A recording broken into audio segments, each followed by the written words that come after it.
आपण पाहत आहात अर्वाचीन महाराष्ट्र न्यूज। शालेय शिक्षण मंत्री नामदार दादा भुसे यांच्या निवासस्थानासमोर चिमुकल्या विद्यार्थ्यांसह पालकांचं अनोखं आंदोलन। मराठा विद्या प्रसारक संस्था नाशिकच्या अभिनव बालविकास मंदिर, जनता विद्यालय आणि आदर्श शिशुविहार उत्तम नगर सिडको नाशिक या तीनही शाळांमध्ये गेल्या अनेक वर्षांपासून खूप मोठ्या प्रमाणात भ्रष्टाचार सुरू असून या संदर्भात पालकांनी गेल्या 2 वर्षांपासून शासनाला, शिक्षण विभागातील अधिकाऱ्यांना आणि शिक्षण मंत्री यांना शेकडो निवेदनं दिली आहेत।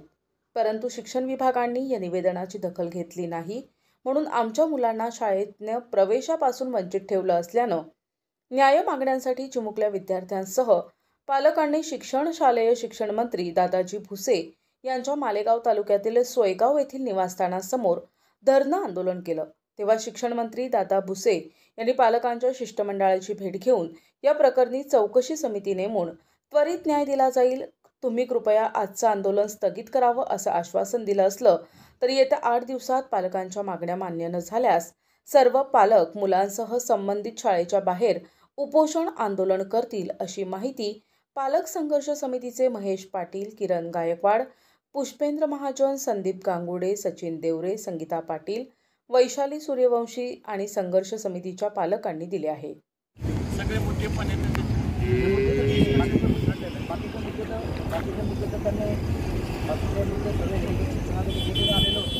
त्यांनी चौकशी अहवाल सुद्धा प्रामाणिकपणे केलेली आहे। चौकशी अहवालामध्ये पण अनेक बाकी त्याच्यातला फक्त एक मुद्दा जो घेतलेला आहे त्याच्यामध्ये 100% शाळा प्रमुख विषय तोच आहे। एवढंच आहे सर की 100% आमचं शाळा असल्यावर जर मुलांना मोफत शिक्षण मिळालं अक्षय असं काही त्याच्यामध्ये हा कोणीच नाकारू शकत नाही। दुसरा मूळ मुद्दा विषय सर की या शाळेमध्ये डोनेशन घेतल्याशिवाय आता शिक्षण विभागाच्या प्रत्येक याच्यामध्ये तरतूद आहे की कुठल्याही शाळेमध्ये डोनेशन घेणं हा गुन्हा आहे, परंतु या शाळेमध्ये डोनेशन घेतल्याशिवाय आमच्या मुलांना प्रवेशच मिळत नाही। आज आम्ही मुलांनी फी भरलेली नाही आहे आणि जी आमची हक्काची फी भरायला नाही पाहिजे ती फी आम्ही भरलेली नाही आहे, तरी आमच्या मुलांना आज आमचे प्रवेश अडवून ठेवलेले आहेत। आमच्या मुलांना सरळ सांगितलं तर संस्थेमध्ये जा, चालकांनी सांगितलं तरच तुमच्या मुलांना ॲडमिशन म्हणून आज आमचे 100 मुलं आज तुमच्या घरी बसले। काय करणार आज पहिला तो आहे तरी लहान मुलं पालक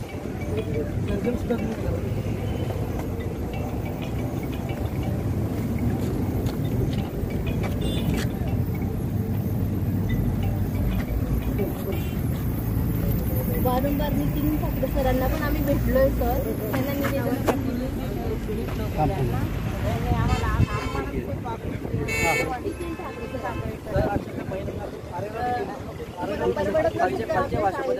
तुमची ऐकत नसेल तर तुमच्या मुलांना काढून घ्या म्हणून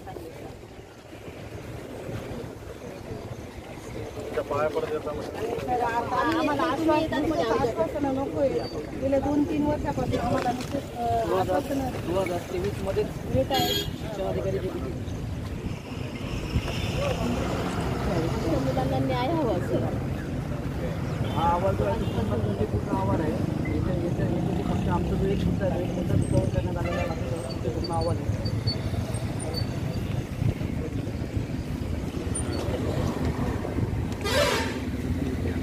हे 2023 त्याच्यामध्ये सुद्धा क्लेम शाळेने फी वाढ केली, 1500 रुपये देते आपलं फी विनाअनुदानित शाळा आहे। ज्यांनी आदर्श शिशुविहार आहे त्या शाळेची फी 4000 रुपये होती गेल्या अनेक वर्षांसाठी। मागच्या वर्षी शाळा व्यवस्थापन समितीला अध्यक्षपदी आमदार सीमा यांना घेण्यात आलं। कुठलाही आमदार खासदार हा शाळा व्यवस्थापन समितीचा अध्यक्ष नसतो, हा पालकच असतो आणि पालकांनी ठरवायचं असतं की फी किती ठरवायची। आणि तरी पण सुद्धा सर फक्त आमदारांनी सांगितलं 1500 रुपये वाढवायची, कुठल्याही पालकांना न देता 1500 रुपये सगळं आमच्या लावून टाकले आणि फी वाढ घेतले 4.5 सर 3 शाळा आहेत सर, शाळा 3 आहेत त्याच्यातली एक जी शाळा आहे आज एकच प्रिमायसेसमध्ये आदर्श शिशुविहार ही जी शाळा आहे ही नर्सरी ते मोठा गटाची शाळा आहे, ती पूर्णपणे 100% विनाअनुदानित शाळा आहे। विनाअनुदानित शाळेमध्ये फी घेतली जाते आणि ती आम्ही भरतो आहे, परंतु काय केलं की मागच्या वर्षी कुठल्याही पालकांना सांगता आमदार सीमायर यांना व्यवस्थापन समितीच्या बॉर्डर घेतलं, 1500 रुपये बेकायदेशीरपणे फी वाढ केली आणि आमच्यावर लागून टाकले, भरावंच लागेल, नाही भरला तर शाळा सोडा, नाही मुलांना हे करा।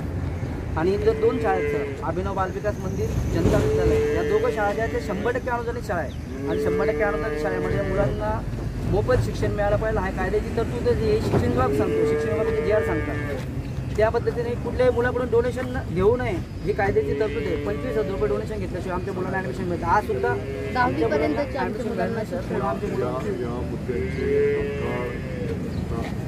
ऑलरेडी अहवाल आलेला आहे काय आहे ना सर, पण तो हा जो अहवाल आहे हा पूर्ण नाही आहे. हा त्रुटीपूर्ण अहवाल आहे. कारण की हा पूर्णपणे त्रुटीपूर्ण अहवाल आहे. याच्यामध्ये फक्त एक मुद्दा पालकांचा घेतलेला आहे पूर्णपणे. कारण की तो अहवाल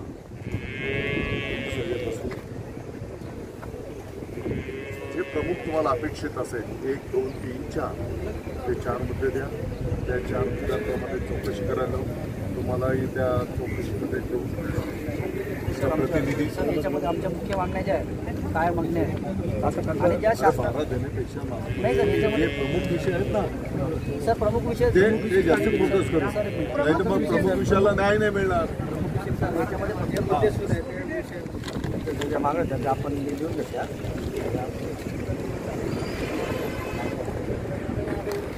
या आमच्या मूळ मागण्या आहेत सर. 13 मागण्या.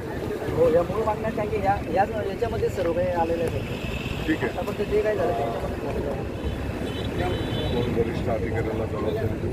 तुमचंही प्रतिनिधी त्याच्यामध्ये घेऊ आणि तात्काळ चौकशी करून योग्य जो आपण त्याची कारवाई तोपर्यंत आमचे उद्या आमची मुलं देवल साहेब शिक्षण विभागाचे मुख्य आहेत.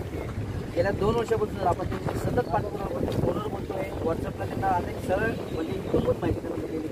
त्यांनी कुठल्या भाषेत सांगा पालकांना आपको जनता नहीं है तो आपके बच्चों को आप मानायला पाहिजे. अरे ऐका ना आता आपल्याला निर्णयांवर जायचं आहे ना. आपल्याला निर्णयांवर जायचं आहे.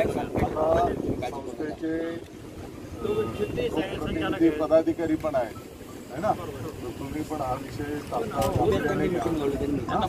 आता एक काम करा ना त्या बैठकीला त्यांना पण बोलून द्या. तुम्ही जा बैठकीला. संस्थेने घ्यावा आम्ही तुम्ही पण जे तुमचे 2-4 प्रतिनिधी त्या बैठकीला जा. प्रश्न सोडवायचा आहे आपल्याला आहे का नाही. तर त्या बैठकीमध्ये तुमचा प्रश्न सुटला स्वागत आहे. अरे हो ना बाबा. आता उद्याच आता माझी तुम्हाला विनंती आहे. आजचा शुभ दिवस आहे. आज आपल्या बाळांचं विद्यार्थ्यांचं पहिला दिवस शाळेमध्ये आहे. संपूर्ण राज्यामध्ये माननीय मुख्यमंत्री महोदय, माननीय उपमुख्यमंत्री महोदय, आता मी पण माझ्या तालुक्यात कार्यक्रम करू शकलो असतो पण मी आदिवासी भागामध्ये तुंगण गावाला कार्यक्रम घेतला बरोबर. 2-3 शाळांना भेटी दिल्या. तर आता तात्काळ तुम्ही आज आले हरकत नाही. आता उद्या त्यांनी बैठक घ्यायला कबूल केलेलं आहे. संस्था चालकांकडून तुमचे 5 संस्था चालकांकडून आपल्याला प्रश्न सोडवायचा आहे की प्रश्न निर्माण करायचा. संस्था चालकांकडून न्याय जर खरं मिळाला असता सर. संजय हिरे, अर्वाचीन, महाराष्ट्र न्यूज, नाशिक.